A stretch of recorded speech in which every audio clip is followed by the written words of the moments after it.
सर्वप्रथम अपने कौन अध्याय देखा था? पृथ्वी की आंतरिक संरचना के बारे में, है ना? क्या देखा था? पृथ्वी की आंतरिक संरचना। पृथ्वी की आंतरिक संरचना के बारे में हमने अध्ययन किया कि पृथ्वी की लगभग गहराई कितनी है? 6370 किलोमीटर। इसकी क्या है? त्रिज्या। पृथ्वी की मोटाई कितनी है लगभग, और त्रिज्या कितनी होती है? व्यास की आधी है। पृथ्वी क्या है?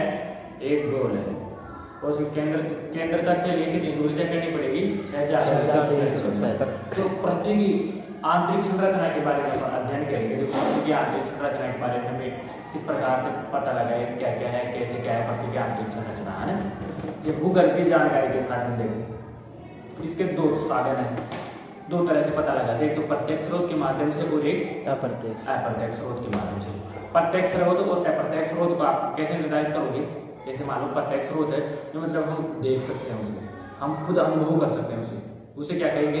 प्रत्यक्ष। अप्रत्यक्ष स्रोत क्या? जिसे हम देख नहीं सकते उसको, उसका हम क्या लगा सकते हैं? अंदाज लगाते हैं, उसे क्या कहेंगे? अप्रत्यक्ष स्रोत। अब देखो प्रत्यक्ष स्रोत कौन से देखेंगे अपन? जैसे एक तो अंटार्कटिक महासागर के अंदर कोला नामक जगह 12 किलोमीटर गहराई तक पहुंच पाए है कि? और एक कौन सी है? दक्षिण अफ्रीका के अंदर सोने की खाने 3 से 4 किलोमीटर गहरी है। ये क्या है? प्रत्यक्ष। मतलब गहराई देख रहे हैं पृथ्वी की क्या है, क्या स्थिति है। इन माध्यम से हमें प्रत्यक्ष होता है पृथ्वी को, इनको खोद के देख ले, या खानों को खोद के वहाँ समुद्र में खोद के। दूसरी बात ज्वालामुखी के माध्यम से, प्रत्यक्ष स्रोत में ज्वालामुखी के माध्यम से पता लगा सकते हैं भाई पृथ्वी की स्थिति क्या थी, कैसी थी। पृथ्वी के अंदर से जो गर्म मैग्मा निकलता है वो कैसा है, क्या है, पृथ्वी के अंदर कौन कौन से तत्व पाए जाते हैं, नीचे गर्म है, ठंडी है, कैसी है, मतलब मैग्मा कैसा आता है? बिल्कुल गर्म तत्व लाल। तो हम क्या अंदाज लगाते हैं पृथ्वी की आंतरिक सतह कैसी है? बहुत गर्म है। लगाते हैं नहीं लगाते? ये क्या है? प्रत्यक्ष स्रोत। इसे क्या हम खुद देख सकते हैं, गड्ढे दक्षिण अफ्रीका की खाने से अंदर जाके देख सकते हैं। और जैसे कोला आर्कटिक महासागर के अंदर वो कोला नामक जगह है, उसको भी अपन देख सकते हैं। क्योंकि हम प्रत्यक्ष रूप से उसे पदार्थ प्राप्त करके वहां से देख सकते हैं। ये कौन से स्रोत हो गए? प्रत्यक्ष स्रोत हो गए। अब देखो मान लो अप्रत्यक्ष स्रोत हो, दूसरा कौन सा होगा? अप्रत्यक्ष स्रोत। प्रत्यक्ष स्रोतों के माध्यम से अपन ने लगा लिया है, और अप्रत्यक्ष स्रोतों के माध्यम से जैसे ताप हो गया, दाब हो गया, घनत्व हो गया, और वृद्धि हो गया, और दूसरी बात भूकंप वगैरह हो गए, उल्कापिंड हो गए। इनके माध्यम से क्या लगाते हैं हम? पता लगाते हैं भैया ये कौन से हैं? अप्रत्यक्ष स्रोत। पृथ्वी की इनसे क्या लगाते हैं हम? आइडिया लगाते हैं। जैसे देखो किसके माध्यम से? जैसे तापमान के माध्यम से। जैसे जैसे अपन पृथ्वी के अंदर जाते हैं तो क्या होता जाता है? जैसे मान लो दक्षिण अफ्रीका में खाने से तो तापमान क्या होता है? बढ़ता जाता है। और इसका उदाहरण कैसे भी लगा सकते हैं? जैसे देखो तापमान जैसे जैसे, क्योंकि कोला नामक जगहों पर अपने खोदा, और अपन जैसे जैसे नीचे जमीन पर खोदते हैं तो उसमें तापमान बढ़ता जाता है। तो इसी आधार पर लगाते हैं कि नीचे गहराई में इसके हिसाब से क्या होता है? तापमान बढ़ता रहता है घनत्व के आधार पर। अब देखो जैसे जैसे ऊपर आओगे पदार्थों की मात्रा क्या होती जाती है? हल्की, मतलब तो जैसे जैसे नीचे जाओगे उनमें क्या होती जाएगी? वजन बढ़ता जाएगा। मतलब छोटी सी जगह में वजन ज्यादा रहेगा उसमें। घनत्व का मतलब क्या हो गया? वजन ज्यादा रहेगा, मतलब घनत्व ज्यादा रहेगा उसका जैसे जैसे नीचे जाएगी। तो इसका अपना अध्ययन किया गया शुरुआत के अंदर कैसे, मतलब जो शुरुआत के अंदर जो भारी पदार्थ है वो कहाँ बैठ गए? नीचे, और जो हल्के पदार्थ है वो कहाँ हो गए? ऊपर हो गए। तो इसी वजह से घनत्व के माध्यम से पता लगाया जाता है। ताप हो गया, घनत्व हो गया, दाब। अब एक बार बताओ आप, जैसे जैसे जो वस्तु जितने नीचे रहेगी उसके ऊपर की वस्तु को उतना प्रेशर रहेगा, गिरेगा, उसके दाब बढ़ेगा नहीं बढ़ेगा? पिरामिड के अंदर जो सबसे नीचे रहता है उसके अंदर सबसे ज्यादा भारी रहता है, नहीं रहता है, वो सबसे ऊपर रहता है वो हल्का, उसके ऊपर वजन सबसे कम रहता है कि नहीं? तो उसी वजह से दाब भी बढ़ता जाता है। वो देखो उल्कापिंडों के माध्यम से कैसे पता लगाया इसके बारे में? भैया उल्कापिंड ये प्रत्यक्ष स्रोत कैसे? देखो अप्रत्यक्ष स्रोत उल्कापिंड ऐसे, क्योंकि शुरुआत में पृथ्वी और सब ग्रह किन से अलग हुए हैं? सूर्य से टूटकर अलग हुए हैं। सूर्य से टूटकर अलग हुए सब ग्रह, तो वो सब पृथ्वी भी उसी से अलग हुई है। इसको पृथ्वी भी उसी से टूटकर अलग हुई है। तो पृथ्वी उसी से टूटकर अलग होने के कारण अपन क्या लगाते हैं? अंदाज लगा लेते हैं। भाई यार पृथ्वी से जैसे मान लो चिकित्सा के अंदर अध्ययन करते हैं तो सभी मानवों को थोड़ी अध्ययन करते हैं। एक मानव के कंकाल का अध्ययन करने के बाद डॉक्टर ये लगा लेते हैं भाई लगभग सभी मानवों में ये प्रक्रिया पाई जाएगी, इस चीज का उपचार करने के लिए ये चीज करनी पड़ेगी। होता है नहीं होता है, ये बारे में होता है। तो उसी माध्यम से क्या होता है, उसी लिए उनका पिंडों का अध्ययन किया जाता है। भाई पृथ्वी का भी विकास कैसे हुआ है, सूर्य से अलग होकर हुआ है, उल्कापिंड भी सूर्य से अलग होकर बने। तो इसी वजह से इनके माध्यम से इनमें जो पदार्थ, इनमें द्रव जो पाया जाता है उसे आधार पर लगाया जाता है कि हाँ पृथ्वी भी ऐसी हो सकती है उल्कापिंडों से। समझ में आया? प्रत्यक्ष स्रोत हो गए, अप्रत्यक्ष स्रोत हो गए। अब जैसे मान लो अपन अध्ययन करके भूकंप के बारे में, भूकंप के बारे में, किसके बारे में? भूकंप के बारे में। भूकंप क्या होता है? भूकंप क्या होता है, कैसे आता है? कंपन। धरती के ऊपर क्या होता है? कंपन। जब नीचे जो प्लेटें हैं आपस में एक दूसरे के आस-पास में खिसक जाती है तो उसे क्या होता है? भूकंप आता है। भूकंप धरातलीय भाग पे आता है। कौन से पे? धरातल।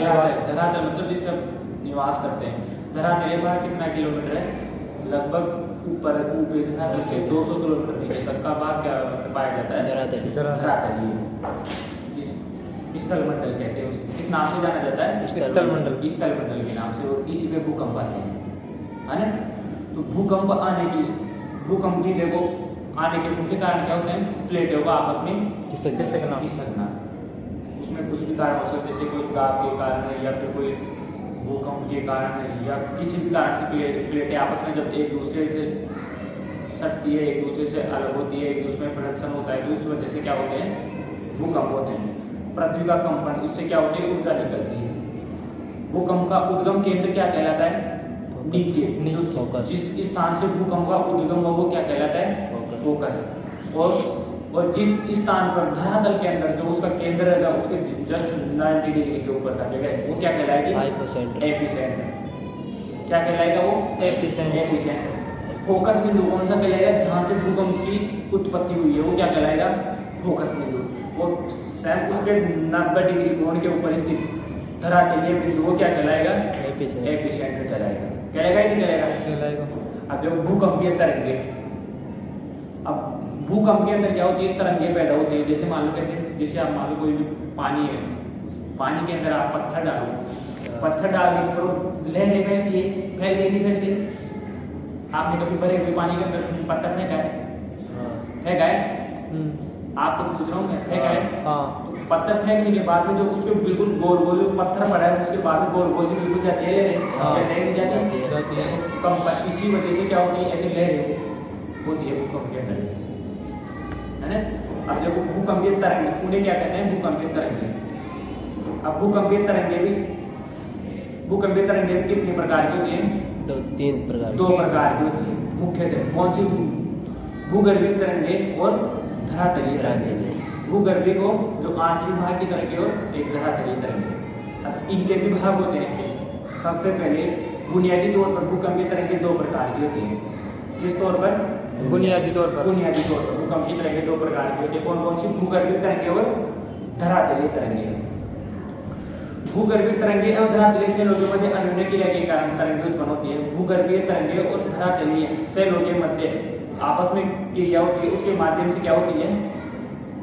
तरंगे उत्पन्न होती है। तरंगे कौन सी किसके साथ चलती है? धरातल के साथ चलती है। धरातल के साथ चलती है।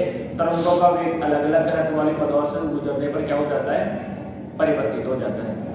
तरंगों का वेग अलग अलग पदार्थों के साथ गुजरने पर उनका वेग में क्या हो जाता है? परिवर्तन, बदलाव हो जाता है। कभी कोई तेज होती है और कभी कोई कम हो जाती है। जो भी ठोस, द्रव, गैस सब पदार्थ पाए जाते हैं पृथ्वी के अंदर, तो उनमें क्या होता है? उनमें सभी अलग अलग प्रकार की तरंगों के अंदर क्या हो जाता है? बदलाव हो जाता है। अलग अलग माध्यमों से गुजरने, अलग पदार्थों से गुजरने पर। देखो भूगर्भीय तरंगे। अब भूगर्भीय तरंगे के बारे में सर्वप्रथम अपने क्या देखा? बुनियादी तौर पर भूगर्भीय तरंगे कितने प्रकार की होती है? 2 प्रकार की। कौन कौन सी? भूगर्भीय तरंगे और धरातलीय तरंगे। पढ़े नहीं पढ़े? है ना? अब इसके अंदर भूगर्भीय तरंगे कितने प्रकार की होती है? 2 प्रकार की। कौन कौन सी? पी तरंग और एस तरंग होती है। ये ओनली भूगर्भीय तरंगे हैं। कौन सी तरंगे? धरती के अंदर आती है वो कौन सी तरंगे? भूगर्भीय तरंगे। ये कौन सी है? पी तरंग और एस तरंग। एस तरंग। पी तरंग को क्या कौन सी तरंग भी कहते हैं? गति वाली तरंगे। गति वाली तरंगे या प्राथमिक तरंगे। और एस तरंगों को द्वितीयक तरंगे या बाद में पहुंचती है। और इसमें सबसे पहली तरंग कौन सी है? पी तरंग। पी तरंग मतलब प्राथमिक तरंगे। ये कौन सी जगह से उत्पत्ति कहाँ से होती है? भूगर्भ से, फोकस बिंदु से। किससे? फोकस बिंदु से। और ये किस प्रकार की है? भूगर्भीय तरंगे। अपन ने पढ़ा था ना भाई, जहाँ से भूकंप की उत्पत्ति उसे क्या कहेंगे? फोकस। और उसके पैरेलल 90 डिग्री के ऊपर स्थित उसे क्या कहेंगे? एपिसेंटर। धरातलीय भाग को अगर मान लो यहाँ पर कोई भी भूकंप आता है तो उसके जस्ट जमीन के अंदर जहाँ से भूकंप की उत्पत्ति होगी, जहाँ से चट्टानें उसे क्या कहेंगे? फोकस बिंदु। और जस्ट उसके धरातल के ऊपर के बिंदु को क्या कहेंगे? एपिसेंटर। समझ में आ गया? तो भूगर्भीय तरंगे मुख्यतः कितने प्रकार की होती हैं? दो। पी तरंगे और एस तरंगे। प्राथमिक तरंगे और द्वितीय तरंगे भी कहते हैं इसे। पी तरंगे सबसे पहले कौन सी तरंग आती है? पी तरंग। उसके बाद में कौन सी तरंग आती है? एस तरंग आती है। जबकि पी तरंगे ध्वनि तरंगे जैसी होती है। कैसी तरंगे? ध्वनि तरंगे जैसी होती है। ध्वनि की तरंग होती है वैसी तरंगे होती है। और ये क्या होती है? पी तरंगे ठोस, तरल और गैस तीनों प्रकार के माध्यम से क्या होती है? गुजरती है। कौन सी तरंग? पी तरंग। ठोस में से भी गुजरती है, द्रव में से भी गुजरती है और तरल में से। गैस, ठोस, द्रव, गैस और तरल तीनों माध्यमों से गुजरती है। जबकि एस तरंग धरातल पर कुछ समय अंतराल के बाद पहुंचती है और यह केवल ठोस पदार्थों के माध्यम से चलती है। कौन सी तरंग? एस तरंग। एस तरंग केवल ठोस माध्यम से चलती है। इसी विशेषता वैज्ञानिक को भूगर्भीय संरचना समझने में मदद की और इसी के आधार पर वैज्ञानिकों ने भूगर्भीय संरचना समझने में क्या की? मदद की। कैसे भाई? कौन पृथ्वी के अंदर भाई ठोस अवस्था भी पाई जाती है, गैस अवस्था भी पाई जाती है, तरल अवस्था भी पाई जाती है। इस आधार पर किस बात का पता लगाया गया कि पृथ्वी के अंदर ये पदार्थ पाए जाते हैं, सभी पदार्थ पाए जाते हैं। जबकि परावर्तन से तरंगे प्रतिध्वनित होकर वापस लौट जाती है। और परावर्तन से जैसे मान लो प्रकाश का परावर्तन क्या होता है? सूर्य की किरण आई और सीधे वापस चले गई, उसी तो उसे क्या कहते हैं? परावर्तन। जैसे हम वापस लौट जाते हैं उसे क्या कहते हैं? परावर्तन। तो परावर्तन क्या होता है? टकरा के वापस लौट जाना, उसे क्या कहते हैं? परावर्तन। तो परावर्तन से तरंगे प्रतिध्वनित होकर वापस लौट आती है, जबकि आवर्तन से तरंगे कई दिशाओं में चली जाती है। जैसे आवर्तन से कई दिशाओं में चली जाती है। जैसे आप पानी के अंदर वो सिक्का देखते हो, वो सिक्का आपको अलग से दिखाई देता है ना? वो क्या है? आवर्तन। अगर कोई उसके अंदर किरण अगर वापस लौट के चला जाए वो तो परावर्तन। और अगर उसके अंदर से प्रवेश करके और कई भागों में बढ़ जाती है, कई बार होता है ना, उसे क्या कहते हैं? आवर्तन। आवर्तन कहते हैं उसे, है ना? रिफ्लेक्शन। भूकंप लेकर विभिन्न अनुपात लगाया गया है और तरंगों को भूकंप लेखी जो इसमें भूकंपों का मापन किया जाता है, उसमें अनेक प्रकार के मापन किया जाता है। अब देखो भूकंपीय तरंगों की संरचना। पी तरंगों से कंपन की दिशा तरंगों की दिशा में समानांतर ही होती है। पी तरंगों से कंपन की दिशा किधर होगी? तरंगों की दिशा के समानांतर, मतलब उसके साथ साथ दोनों की दिशा बिल्कुल फिक्स रहेगी, दूरी भी बिल्कुल फिक्स रहेगी। एस तरंगे ऊर्ध्वाधर तल में तरंगों की दिशा के समकोण पर कंपन पैदा करती है। और एस तरंगे कौन से कहाँ कंपन पैदा करती है? ऊर्ध्वाधर तल पे, ऊर्ध्वाधर तल के समकोण पर कंपन करती है। और उसके बाद में फिर पी तरंगे होगी, फिर एस तरंगे होगी और फिर बाद में कौन सी तरंगे आती है? धरातलीय तरंगे। धरातलीय तरंगे क्या होती है? सबसे विनाशकारी होती है, जो ऊपरी धरातल पर आती है। इसे जान माल की सर्वाधिक हानि होती है। इससे धरातलीय तरंगे। अब देखो इनका छाया क्षेत्र भी होता है, तरंगों का छाया क्षेत्र भी। किसका? तरंगों का छाया क्षेत्र होता है। छाया क्षेत्र का मतलब तरंगे नहीं जाती, जहाँ पर तरंगे नहीं पहुँच पाते। कल बताया था ना आपको भाई, जहाँ पर तरंगे नहीं पहुँचती वहाँ क्या होता है? छाया क्षेत्र। मतलब जैसे मान लो सूर्य का प्रकाश पड़ रहा है सब जगह, और जिस जगह पर सूर्य का प्रकाश नहीं होता उसे क्या कहते हैं अपन? छाया कहते हैं भैया। छाया जगह चाहिए, छाया छाव होनी चाहिए। कहते हैं नहीं कहते? तो जहाँ पर भूकंपीय तरंगे भी नहीं कहते उसे क्या कहते हैं? भूकंपीय छाया क्षेत्र कहते हैं। अब भूकंपीय छाया क्षेत्र के बारे में देखो।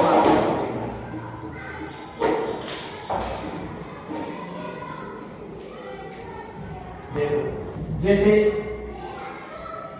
मान लीजिए पृथ्वी है, ठीक है, हाँ यहाँ से भूकंप की उत्पत्ति हो रही है,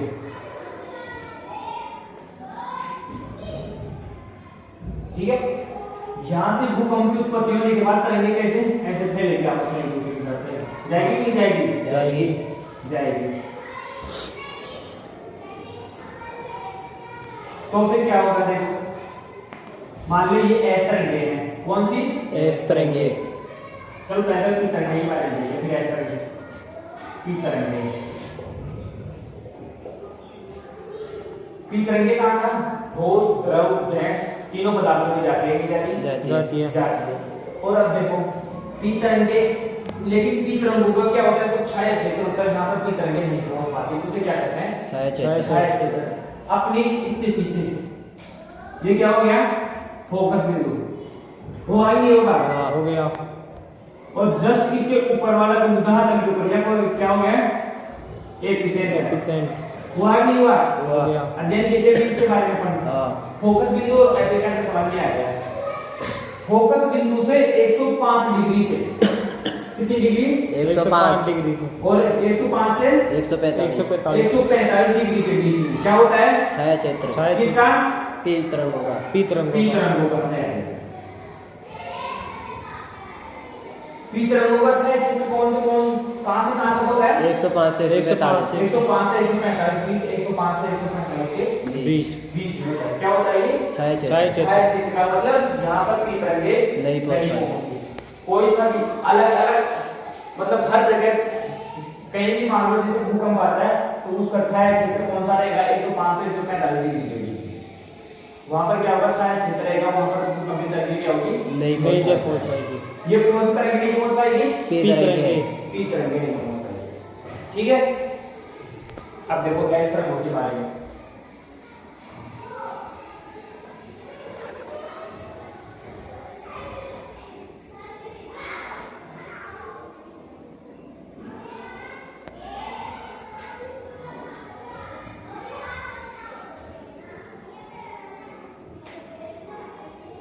ऐसा तरंगे के बारे में ये क्या हो गया? वो फोकस है ना, और ये एपिसेंटर।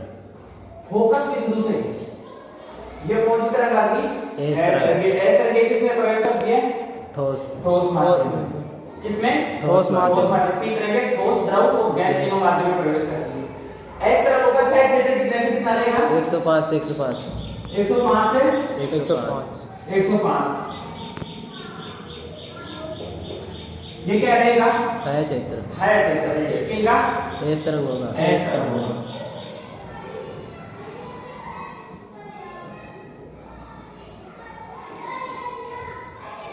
हमें पृथ्वी का केंद्र है और इससे 105 डिग्री से लेके यहाँ तक 105 डिग्री के मध्य तक क्या रहेगा? ये पूरा छाया क्षेत्र। छाया क्षेत्र रहेगा। कौन सी तरंग होगा? एस तरंगों का। एस तरंगों का छाया क्षेत्र। एस तरंगों का छाया क्षेत्र और पी तरंगों का छाया क्षेत्र समझ में आया आपको? आ गया। पी तरंगों का छाया क्षेत्र किससे कौन सा तक का? 105 से 145। और एस तरंगों का छाया क्षेत्र 105 से 105 के बीच में, ठीक है। हाँ। अगर मान लो एक वृत्त में कितने डिग्री का कोण होता है? 360 डिग्री का। 180 180 में बांट देते हैं उसे, हैं? 180 कितने हो जाते हैं? 360। तो इस वजह से 105 डिग्री से 105 डिग्री के मध्य कौन सी तरंग होगा छाया क्षेत्र रहता है? एस तरंग होगा, ठीक है। भूकंप के बारे में अपन ने देख लिया। हाँ। अब देखो आगे, अब देखो सामान्य भूकंप के प्रकार। भूकंप सामान्य कितने प्रकार के होते हैं? हम सामान्यतः लगभग 5 प्रकार के भूकंपों के बारे में अध्ययन करेंगे। कितने प्रकार के? 5 प्रकार के बारे में। देखो सामान्य विवर्तनिक भूकंप। कौन सा भूकंप है? सामान्य विवर्तनिक। इसे टेक्टोनिक भूकंप भी कहते हैं। ये कैसे क्या होता है? चट्टानों के सरक जाने के कारण आता है। सामान्य विवर्तनिक या टेक्टोनिक भूकंप कैसे आता है? जब चट्टानें खिसक जाती है आपस में। जैसे मान लो आपकी दोनों टेबल है, दोनों टेबलें पृथ्वी के नीचे क्या है अनेक चट्टानें पाई जाती है पृथ्वी, वो आपके आगे वाले अध्याय में बताए जाएंगे आपको कौन सी चट्टानों के पर आपने जो भारत की प्लेट है कौन सी प्लेट है ना। तो इसके अंदर अपन क्या करेंगे, जैसे मान लो दो चट्टाने मान लो कैसे आप, जैसे कोई भी, जैसे दो चट्टाने हैं, जैसे मान लो आपकी दोनों टेबल है, दोनों टेबलों के ऊपर क्या है, धरातल, मतलब अपना धरातल क्या है, चट्टानों के ऊपर टिका हुआ है। अगर आपके नीचे से एक टेबल थोड़ी सी भी खिसकती है तो ऊपर का धरातल इसका बैग रखा हुआ जो हिलेगा, वैसे ही हालत नीचे की है। अपना जो धरातल है वो किसके ऊपर टिका हुआ है, चट्टानों के ऊपर। जैसे चट्टाने हिलती है तो धरातल क्या हो जाए, हिलेगा। और इसे कौन सा भूकंप कहते हैं, सामान्य भूकंप या टेक्टोनिक भूकंप। उसके बाद में कौन सा भूकंप है, विवर्तनिक भूकंप। कौन सा भूकंप, विवर्तनिक भूकंप या ज्वालामुखी भूकंप। पहला कौन सा, सामान्य विवर्तनिक भूकंप जो किससे आता है, चट्टान की आसमान से। दूसरा भूकंप विवर्तनिक भूकंप या ज्वालामुखी भूकंप जो किससे आता है, ज्वालामुखी उद्गार से। मान लो कहीं भी ज्वालामुखी फटेगा, तो फटेगा तो थोड़ी सी धरती को हिलेगी, धरती के अंदर जो छिद्र होता है उसके माध्यम से मैग्मा बाहर निकलता है, तो उसके आसपास के इलाके में भूकंप आएगा कि नहीं आएगा, कंफर्म आएगा। तो उसे कौन सा भूकंप कहते हैं, ज्वालामुखी भूकंप या वोल्केनिक भूकंप या विवर्तनिक भूकंप। उसके बाद में देखो नेक्स्ट प्रकार है भूकंप का, नियात भूकंप या कोलैप्स भूकंप। कौन सा भूकंप, नियात भूकंप या कोलैप्स भूकंप। ये कैसे आते हैं, खनन के माध्यम से। किसके माध्यम से आते हैं, खनन के माध्यम से आते हैं। कहीं खनन कर रहे हैं, कहीं खाने बह जाती है, जैसे मान लो कहीं भी खाने के अंदर विस्फोट भी करते हैं कई जगह, तो विस्फोट के माध्यम से जो आसपास के इलाका जो कंपन करता है उसे कौन सा, कोलैप्स भूकंप या खनन भूकंप, नियात भूकंप। और उसके बाद में कौन सा है, विस्फोटक भूकंप या एक्सप्लोजन भूकंप। इसमें क्या होता है, परमाणु विस्फोट से उत्पन्न होने वाले भूकंप कौन से भूकंप कहलाते हैं, विस्फोटक भूकंप। इसे इंग्लिश में क्या कहते हैं, एक्सप्लोजन भूकंप कहते हैं। और फिर दूसरा भूकंप है बांध जनित भूकंप। बांध जनित भूकंप कैसे, बांध बनाने से। जैसे मान लो कोई भी ये टेबल आपकी, बांध जनित भूकंप कैसे, इस मान लो आपकी टेबल, इस टेबल की निश्चित क्षमता है 100 किलो वजन झेल सकती है ना। अगर 100 किलो से ज्यादा इसके ऊपर वजन रख दिया जाए तो क्या होगी, ये टूट जाएगी, पिचक जाएगी, पिचकेगी नहीं पिचकेगी।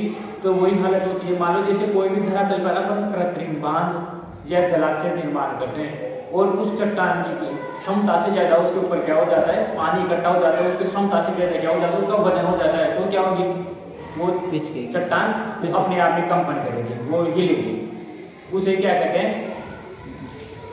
भूकंप, बांध जनित भूकंप। विस्फोट जनित भूकंप, मान लो जैसे कहीं पे भी अपन परमाणु विस्फोट वगैरह करेंगे तो उससे भी क्या होता है, एक साथ अचानक ऊर्जा बाहर निकलेगी तो जमीन क्या हो, धक्का सा लगता है उसका। जैसे आप बंदूक की छोड़ते हो, मान लो आप कभी छोड़ते, मतलब जैसे आर्मी में आपने कभी फिल्म वगैरह देखी तो जैसे बंदूक छूटती है तो पीछे क्या लगता है, झटका लगता है बोलते। तो वैसे क्या विस्फोट होता है ना, एक साथ ऊर्जा निकलती है, जितनी गति से निकलती है जिसके पीछे भी उतनी गति से क्या लगता है, झटका लगता है। तो उस झटके से क्या होता है, भूकंप, विस्फोटक भूकंप आता है। खनन भूकंप, कोलैप्स भूकंप, खनन के माध्यम से आता है, खुदाई के माध्यम से, क्योंकि है ना, खुदाई करते हैं तो उसमें आपस में चट्टानें भी सट जाती है, तो इसके माध्यम से कौन सा भूकंप आता है, नियात भूकंप या उसे खनन भूकंप कहते हैं या कोलैप्स भूकंप भी कहते हैं। और एक विवर्तनिक भूकंप देखा था आपने, ये किस माध्यम से आ रहा था, ज्वालामुखी के माध्यम से। विवर्तनिक भूकंप किसके माध्यम से आता है, ज्वालामुखी के माध्यम से। और एक सामान्य विवर्तनिक भूकंप या टेक्टोनिक भूकंप, इसमें क्या होता है, चट्टान खिसकने से। अब देखो भूकंपों की ये कितने प्रकार हो गए, 5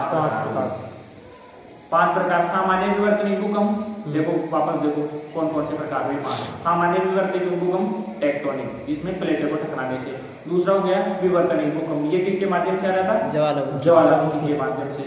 तीसरा हो गया नियात भूकंप या कोलैप्स भूकंप, ये किसके माध्यम से आ रहे थे, खनन के माध्यम से। चौथा हो गया विस्फोटक या एक्सप्लोजन भूकंप, ये किसके माध्यम से आ रहा था, परमाणु विस्फोट के माध्यम से। और 5वां हो गया कौन सा, बांध जनित भूकंप या बांध जनित भूकंप, जो किसके माध्यम से आ रहा था, बांध बनाने से। अब देखो भूकंपों की माप कैसे की जाती है, रिएक्टर स्केल के माध्यम से की जाती है। किसके माध्यम से भूकंप की माप की जाती है? रिएक्टर स्केल के माध्यम से, जिसकी तीव्रता कितनी होती है? 0 से 10 तक के इसके अंदर क्या होती है? अंक होती है। जैसे अपनी गाड़ी के अंदर कोई भी स्पीड का मीटर होता है, जैसे क्या होता है इसका भी स्पीड का मीटर होता है, वो कितना होता है? 10 से 0 0 से 10 है ना, 0 से 10 तक इसकी तीव्रता होती है। और उसके बाद में फिर एक इसके अलावा एक और स्केल होती है जो किसके नाम पर बने? इटली के भूकंप वैज्ञानिक थे, उसका क्या नाम था? मर्केली के नाम पे एक मर्केली स्केल का निर्माण किया गया, जिसमें नापने की इकाई क्या है? 1 से 12 तक की है, जिसमें किस हिसाब से निर्धारण किया जाता है? झटकों की प्रत्यक्ष हानि के आधार पर। मतलब जैसे मान लो कोई धरातल पर भूकंप आया, भूकंप आने से वहां पर धरातल पर कितना जान माल के नुकसान हुआ। कई बार आता है भूकंप आया थोड़े दिन पहले, कोई नुकसान नहीं हुआ है ना। इसमें भूकंप का निर्धारण किसमें? मर्केली के अंदर किस आधार पर नापा जाता है? तीव्रता झटकों के आधार पर, और प्रत्यक्ष हानि कितनी हुई उस क्षेत्र में, उस आधार पर इसका क्या किया जाता है? मापन किया जाता है 1 से 12 के मध्य मर्केली स्केल किया जाता है। अब देखो भूकंप के प्रभाव क्या क्या होते हैं? भूमि का हिलना, हिलेगी कि नहीं हिलेगी? भूकंप हिलेगी। धरातलीय विसंगति, मान लो जैसे कहीं पर दरार पड़ गई, कहीं खिसक गई, ये क्या हो जाती है? भूकंपीय विसंगति। भूस्खलन, मान लो जैसे कोई पर्वत है और पर्वत में मान लो जैसे भूकंप आ गया तो वो कई चट्टानें खिसक जाती है, नहीं खिसक जाती है ना, भूस्खलन कहलाता है। मृदा द्रवण, मृदा का कटाव हो जाता है, मृदा का हानि हो जाती है। धरातल पर एक तरफा झुकाव, मान लो जैसे कोई चट्टान नीचे बैठ गई हल्की सी, तो उसे क्या हो जाता है? एक तरफ झुकाव भी हो जाता है। हिमस्खलन, जैसे मान लो कोई हिमालय क्षेत्रों के अंदर, हिमालय पर्वतों के अंदर, हिम के पर्वतों के, बर्फ के पर्वतों की तरफ अगर कोई मान लो भूकंप आ जाए, तो मान लो बर्फ अगर मान लो ऊपर से टूट के अलग हो गई, तो हिमस्खलन, अगर कोई हिम का पर्वत है तो खिसक जाता है, बर्फ उनके ऊपर से क्या हो जाती है? खिसक जाती है। खिसकती है नहीं खिसकती है? जैसे मान लो आप चुन के बर्फ की कट्टी की हो और थोड़ा सा नीचे से हिला दो, बर्फ खिसक जाती है, तो उसे क्या कहते हैं? हिमस्खलन। धरातलीय विस्थापन कैसे? जैसे मान लो जैसे कई पर तेज भूकंप आ गया तो धरातल का क्या हो जाता है? विस्थापन हो जाता है, एक हट गया। जैसे मान लो शुरुआत में हमने पढ़े थे, पूरे महाद्वीप कहते हैं एक ही थे, पेंडिया थलास, दो क्षेत्रों में जब धीरे धीरे क्या हुआ? सब आपस में अलग हो गए। बांध तटबंध के टूटने से बाढ़, भूकंप, अगर मान लो कि कोई बड़ी बांध के आसपास भूकंप आ गया और उसमें दरार पड़ गई गलती से, तो क्या आ जाएगी? वहां पर बाढ़ आ जाएगी। आग लगना, जैसे मान लो कोई फैक्ट्री वगैरह है, कोई वहां पे है, तो वहां पर भूकंप आ गया, तो भूकंप आने से वहां पर आग लग जाएगी। कोई बिजली का खंभा गिर गया जंगलात वगैरह में, तो आग लग जाती है, नहीं लग जाती है? भूकंप के माध्यम से आग लग जाती है। इमारतों का टूटना, भूकंप से इमारतें टूट जाएंगी, टूटती है। वस्तुओं का गिरना, वस्तुएं गिर जाती है, पोल वगैरह सब। और सुनामी, जैसे मान लो समुद्र तटों के पास में क्या आती है? सुनामी आती है। सुनामी कैसे आती है? जैसे मान लो जैसे आप मान लो जैसे जैसे सुनामी को, जैसे उदाहरण लो, आप जैसे घर पे जाओ, आप एक भगोना लो या फिर एक परात लो, उसके अंदर आप फुल पानी भर लो, है ना। फुल पानी भरने के बाद भी उसके हल्के से क्या देते हैं? हल्के से टल्ला देते उसको, थोड़ा सा किसका दो, सब पानी बाहर आएगा, नहीं आएगा? किनारे से आएगा। तो सुनामी में क्या होता है? जैसे ही भूकंप आता है तो धरती कंपन करती है। धरती कंपन करने से क्या होता है? पानी क्या हो जाता है? किनारों से बाहर आ जाता है। वो ज्यादातर आबादी होती है समुद्र के किनारे पर बसी होती है, तो उनको क्या हो जाती है? जान माल की भारी नुकसान हो जाता है, बहुत ज्यादा पानी हो जाता है वहां से।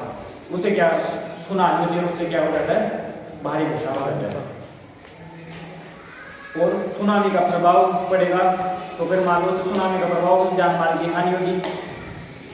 और भूकंप की तीव्रता रिएक्टर 5 से अधिक आती है, वही क्या होता है? अधिक विनाशकारी भूकंप कौन सा है? जिसकी तीव्रता 5 से अधिक आती है, वो क्या होता है? अधिक विनाशकारी होते हैं। तो अपन ने कौन कौन से प्रकार पढ़े? कौन कौन सी? एक तो पी तरंग, और एस तरंग और एक धरातलीय तरंग। धरातलीय तरंग में क्या होता है? जो धरातल में जान माल की हानि के आधार पर सर्वाधिक नुकसान होता है। और पी तरंग और एस तरंगों के माध्यम से अपन ने क्या करिए? भूकंपों का अपना समाप्त हो गया। और अपन कल नेक्स्ट अध्याय के बारे में बात करेंगे। है